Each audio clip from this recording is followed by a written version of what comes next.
خسرت 90% من فلوسي بسبب نصيحة واحدة بس. مش تسمع الكلام ده من حد تاني، لأن محدش بيحب يتكلم عن خسارته. في درسين اتعلمتهم وكان تمنهم غالي جدا، والتاني أخطر. خليك معايا دقيقة. في الأول كنت بشوف ناس كتير بتعمل فلوس من البورصة، قلت أنا ليه لأ. دخلت من غير ما أتعلم، عايز أعمل فلوس مش عايز أضيع وقت. تابعت حد نصحني اشتري شركة أنا مش عارفها ولا عمري سمعت عنها. اشتريت، السهم نزل 3%. قال لي اعمل متوسط، نزل تاني. اشتريت، نزل تالت.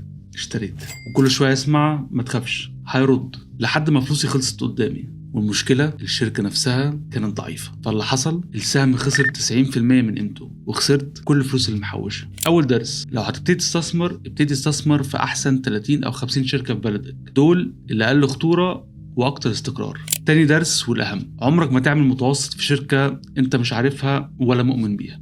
المتوسط هنا مش بيحمي، هو بيضاعف الغلطة. لو حابب تبدأ الاستثمار بطريقة هادية وبسيطة ابعت لي واحد في الكومنت وهبعت لك الدليل مجاني.